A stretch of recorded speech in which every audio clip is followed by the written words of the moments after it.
I'll spend probably something like half an hour presenting, and I would like to make it as interactive as possible.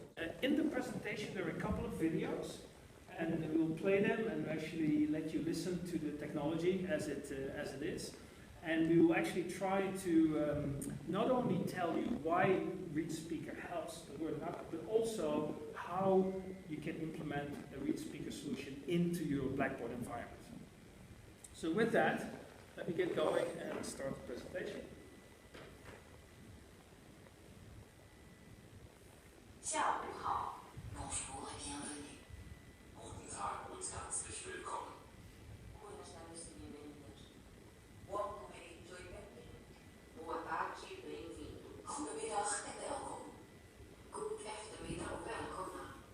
Good afternoon, and welcome to this presentation about accessibility in a virtual learning environment. I'm Sophie, and I'll be your hostess, although I'd like to introduce you to my colleague, Conrad, who will be presenting today. So what you just heard are some of the voices that ReadSpeaker develops and that we use in the learning environments across the globe. We actually work in 62 countries. We have about 40 languages and more than 130 voices available for learning environments. Clearly, that the learning environment has to be in that language. We're not a company that does translation. I want to make that clear from the beginning. So we don't have a feature that the class is in English and we read it in French. There has to be an original version in French available. But if that's the case, we can do it in more than 40 languages. So the agenda for today really is centered around two main elements that drive the use and the need of a service like ReadSpeaker, text-to-speech. And the first and foremost thing it starts with is really about accessibility. And what I want to do is give you a little bit of a feel of what ReadSpeaker can do in an area of accessibility and what accessibility is in higher education. The second, even more important part though, is really about UDL. And I'm not sure how many of you are familiar with the term Universal Design for Learning. It's really something that started in the US, but it's a well-known concept of trying to make educational material more and deeper and better available for students with different needs. And when I say different needs, I don't mean special needs, I mean people have different learning styles. And I'll come to that in a minute. And these two elements, accessibility on the one hand and universal design on the other hand, drive really why people, why colleagues of yours implement text-to-speech in their learning environments frequently. And then the last piece of today's small presentation is about implementing the ReadSpeaker technology or text-to-speech in general into the Blackboard learning environment. And we have a bit of a demo on that as well. That's what I would like to cover. Any questions that you have, either at the end or now, please feel free to raise them.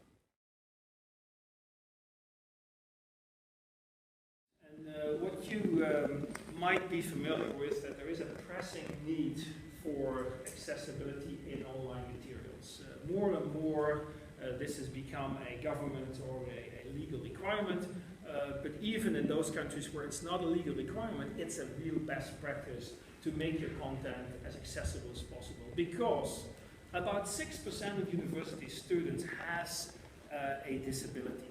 And that disability can vary. It can be different disabilities people have. If you look at that 6%, about a third of that group has some specific learning disabilities. About 18 to 20% has a form of ADD or ADHD. And then, as you can see here on the list, there are mobility limitations, visual limitations, cognitive impairments, psychological conditions, and that all makes up that 6% of the students that have some form of a disability. That makes it harder for them to go through the content in the way that other students can.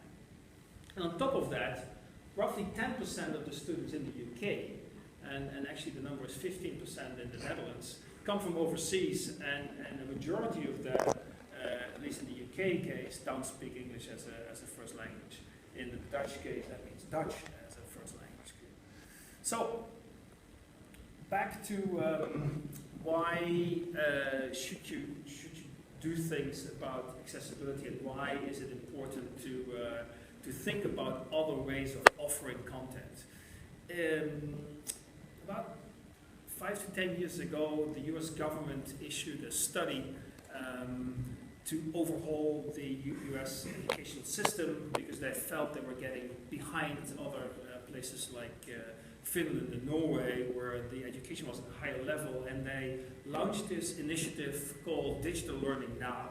And the Digital Learning Now concept was backed by the Bill and Melinda Gates Foundation and other major foundations. And they came up with what they called the 10 elements of high quality digital learning. And in these 10 elements, 2 elements I pick out here, which are, one is on learner access, and the other one is on personalized learning. And on learner access, the study came with recommendations about learners really should have access to high quality digital learning, and the access should really not be limited to just the reading version, but a multiple senses access to that. On the personal side, personal learning, this really went into the different learning styles that people have. People have, and I come to that in my presentation a little bit further on, there's really basically 3 learning styles that people can have. Either it's a visual learning style, can be kinesthetic, or it could be an auditory learning style. And catering to these 3 learning styles rather than just focusing on one was one of the recommendations that the study or the consortium on digital learning now did. So, when we look at accessibility and accessibility inside of a learning management system, what does it mean? What are the elements that you need to do to make your system more accessible? And clearly, many of you wouldn't be in the room if you wouldn't be familiar with this, but I would like to run through them anyway here. Probably the most well-known one is the one that makes your learning content accessible for assistive technology, which in most cases is a screen reader. And you might be familiar with screen readers like JAWS or Dolphin. They are tools that people that are visually impaired, and basically blind, typically use when they access any content that is in digital format.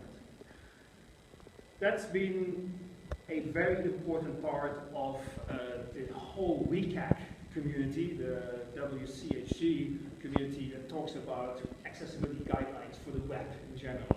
And these guidelines clearly also transfer into any digital learning environment. The second one is about videos, captioning of videos. I think that's also something that many of you must have seen, and it's a well-used best practice across learning content and also across many other digital forms. The third one is about Flash. Flash, as it was used so much earlier on in the 2000s and 90s, is a technology that is really inaccessible. And many of the publishers that we work with today are still struggling with the transformation from Flash into more digital, more accessible content, being HTML5.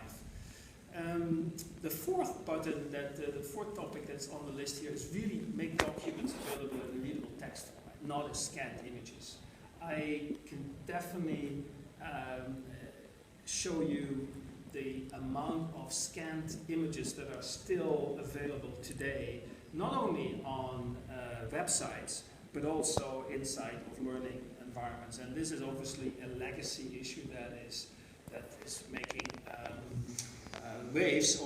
making headways over time, but it's still there, and it's something that is quite concerning. We do have technologies nowadays to deal with it to some extent. There's OCR capabilities in some of the tools that we provide for students. There's a tool called TextAid that we use that has OCR in it. But in general, I would say it's really important that documents that go into the learning management system really should be readable. Material has to be keyboard and mouse accessible. I think that is almost goes without saying. Clearly for those with a visual impairment, it's crucial to be able to rely on a keyboard rather than just on a mouse. And then, very often, to make a learning management system more accessible, people offer additional tools, like text-to-speech, like spell checking, like text-only mode, like Zoom functions that are available inside the tool. You can read the text aloud.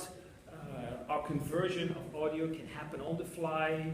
It's a fairly smooth and seamless operation. We have all these languages and the voices available. And we've been in this business for a long time, and we speech enable thousands of websites and online environments across the globe. And we have tens and hundreds of LMS clients in our system. To give you a little bit of a snapshot, this is just one slide about ReadSpeaker, and then I'll stop about where we are. But we actually have customers in these 62 countries. We work in the educational environment basically in three main areas. One is the publishing environment, where we work with leaders like Cengage, McGraw-Hill, and Pearson, but many, many others in different countries. We work with educational institutions across the globe on all continents. And basically we have integrations with most of the educational technology companies, and Blackboard and Moodle Rooms being two that are prominent here, but we also work with ebook platforms across many of the different publishers. Of accessibility, and talking a little bit about UDL, Universal Design for Learning. If you're not familiar with it, it's definitely worthwhile having a look at. There is a website called CAST, C-A-S-T, that actually gives a lot of information on the UDL principles. And UDL is really a framework, I'll read it here, that is to improve and optimize teaching and learning for all people. And it's based on scientific research in how people learn. This is really something that I think is important. It talks about the why, the what, and the how of learning based on the different parts of the brain that are involved in learning as you go. And it is clear that not all people learn the same way. And therefore, offering multiple modes and multiple ways of the content actually facilitates the process for people to learn in the way that makes most sense for them. So what this tries to do is take the stigmatization of people that have some form of a learning impairment away and offer a multiple modus of engaging with the content, and the person picks the one that makes most sense for him. So as you know from the past, people had a lab in the back of the room or a part of the building where people could sit down, put earphones on, and listen to content. Today, with the way technology is moving, everybody has a laptop, a tablet, a phablet, a phone, and studies based on these mobile devices. And that means you don't want to make people dependent on a lab where a certain technology is installed. You want to give that technology to people independent on any device. And then secondly, you don't want to limit it to that single technology. You want to give them all the technologies and all the ways of learning. So some people learn better when they watch videos. Other people want to listen to the content. Third people would like to make the questions first and then understand what have they not picked up from the content and go back and read the parts in the text that they haven't understood well. So interactivity, adding technologies into your content is really what UDL is about. And the individual learner will find which technology and which way of learning makes most sense for him, and will actually pick that as their most efficient way. So I mentioned it before, learners have different ways of learning. There are multiple ways that have been represented. This is one way of showing the plethora of ways that people can learn, and you might actually adapt your learning style to the situation that you're in. Sometimes people find it, and the content that you have to study. For certain content, some form of trying and doing makes more sense. For some, it's more like let's read this through and listen to it at the same time. For some, it's basically trial and error. So UDL, why is it so important? Well, it really flips the model of assistive technologies by offering benefits of digital technology to students, allowing them to make the choice. And this is really crucial. You flip the model and not have to be the consumer of this one single way of presenting, but you can actually, as a student, pick the ones that make sense for you. So you are in charge and learning the way you like to take the digital content in.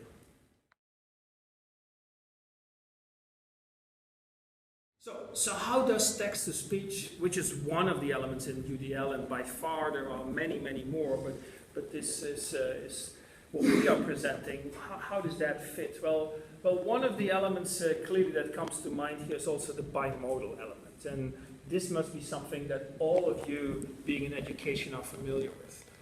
The fact that there is still lectures being given and there are still students in class listening to the teacher rather than just taking the book home actually pays evidence to the fact that the auditory style of listening together with reading, sometimes simultaneously, sometimes independently, makes sense.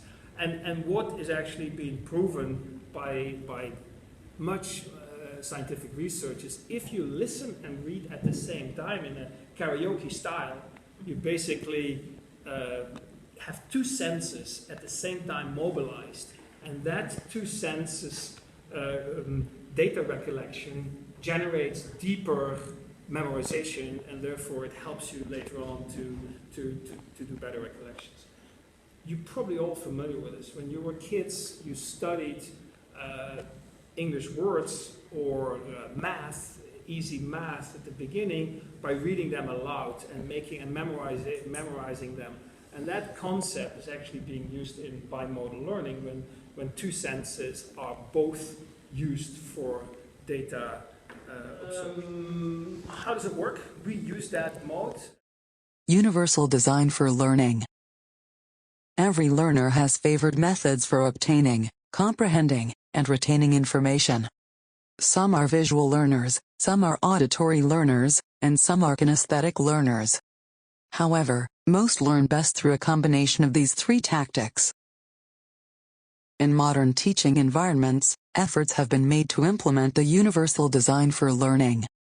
UDL is a plan for teaching which, through the use of technology and adaptable lesson plans, aims to help the maximum number of learners comprehend and retain information by appealing to all learning styles. You can have sentence highlighting and then individual word highlighting. You can actually, as an end user, switch that to only word highlighting or just sentence highlighting. You can switch colors. You can actually change the speed in which it reads. Some people with various learning styles want to have it fast. Some people want to have it slower, depending on your preferences. So you have actually the possibility to tailor that. And the tailoring here happens actually in the little setting button that is over here. So this is the only thing that happens. There is a button on the screen. You click on the button and it starts reading. But if you want to change the settings, you click on the little wheel and you do the settings changes. So it's a very, very simple, intuitive user interface. It is, I'll talk about how easy it is to install it, but it really is a very intuitive and customizable experience for the end user, for the learner. And that's really what we tried to do from the beginning. So when we started with our technology in the 90s, we had the vision to make it barrier-free and extremely simple. Nobody should really read a manual on using our technology. It should simply be click the button and listen to the sound. And that's really how we have implemented across all the technologies that we're today in. So this is really the core of what we do, which makes it very, very it makes it barrier-free and very low threshold to get into it. So that's really how ReadSpeaker as a core works, and how we rely on the theory of bimodal presentation, or bimodal learning, to use both the visual and the auditory element of that. So who benefits? I think we discussed it implicitly here. Busy learners, multitasking, use this quite a bit. In one of the studies that Cengage did a year ago, on its MindTap platform. They asked the question, how do you like, or what are the functions you like a lot in our platform? And we were one of the functions in there. And there was this girl, I still vividly remember this girl who came back and said, I love the read aloud function in the MindTap platform because I can do my toenails while listening to my homework.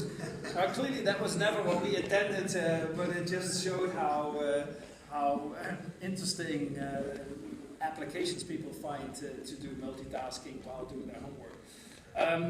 People with reading impairments, I talked about that, concentration and so on, but definitely also the people who are non-native.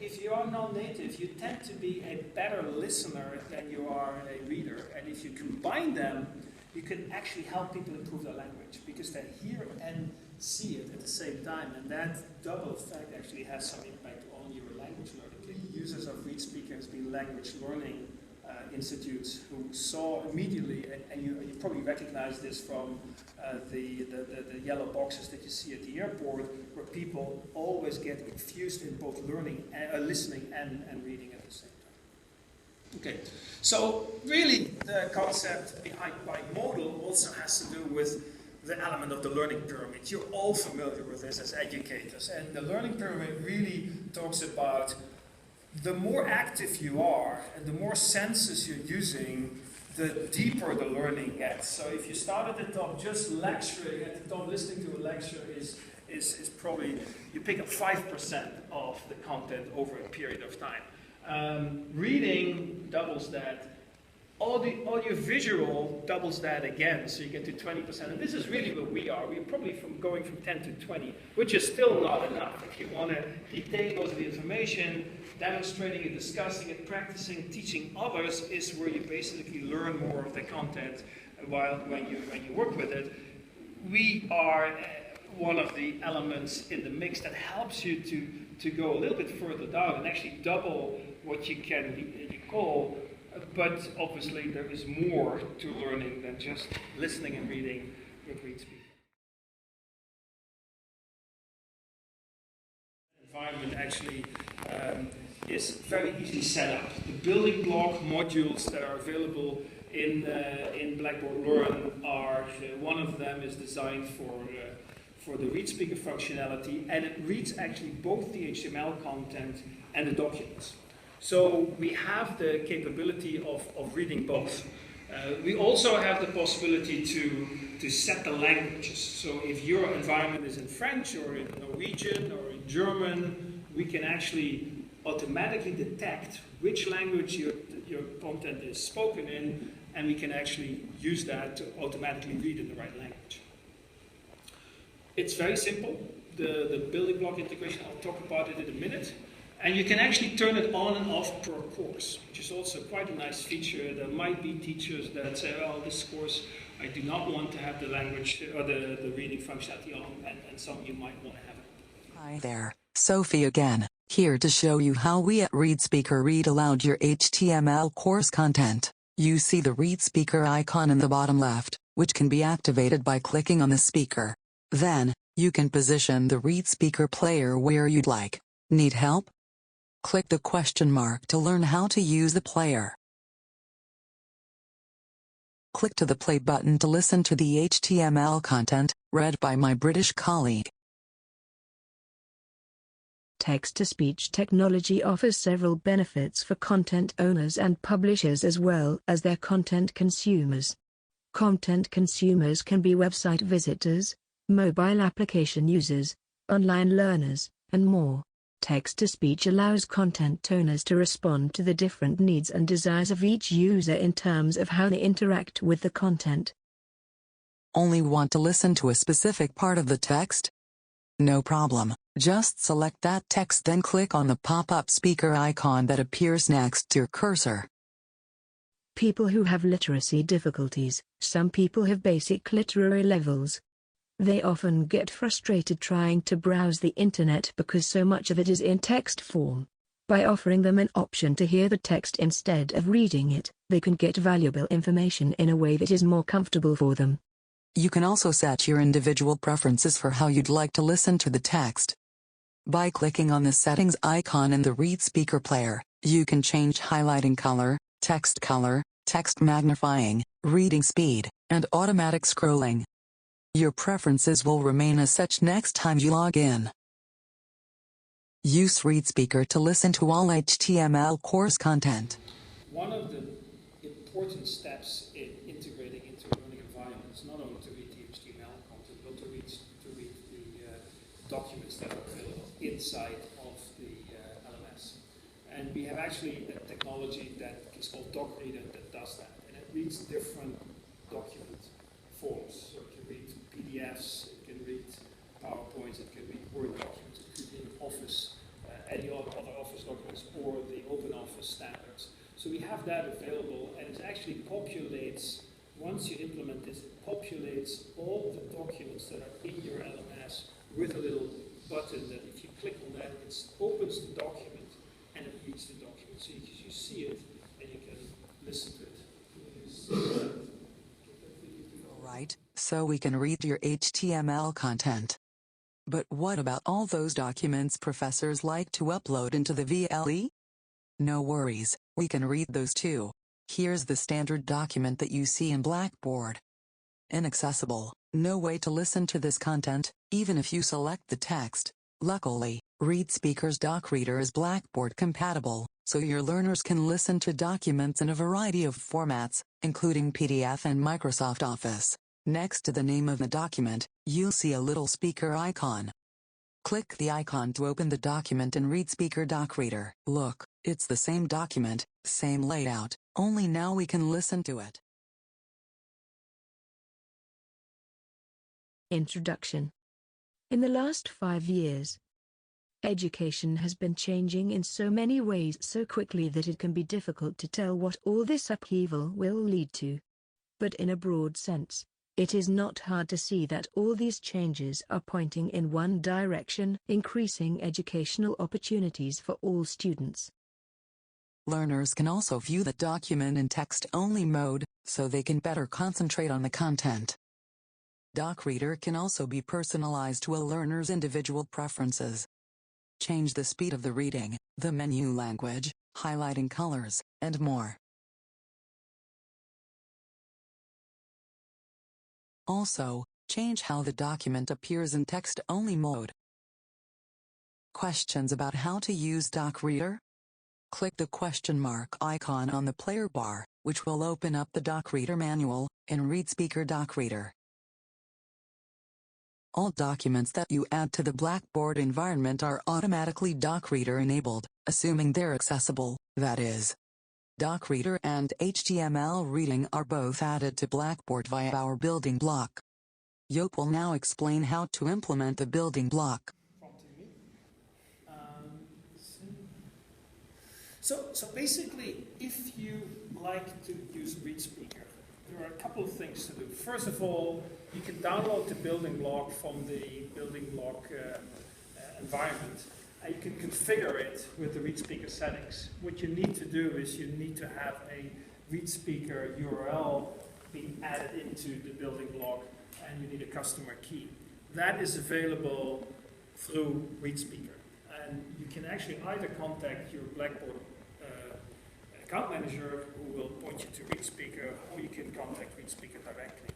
We have that available for you, and then the functionality will work as soon as the building block is implemented. It's that simple.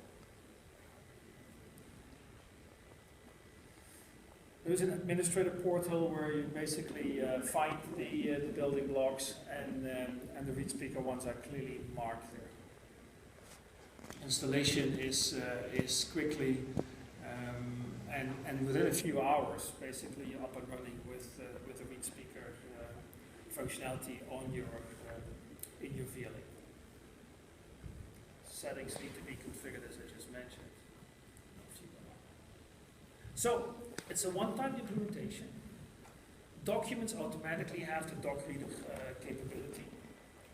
And the beauty of the tool is, and not everybody really understands it, if there are changes made to your content, which constantly happens, it automatically reads the latest version. It's on-the-fly reading. So there is never an old audio version hanging out there. As soon as the end user clicks after a change has been made, it reads the latest version that is available.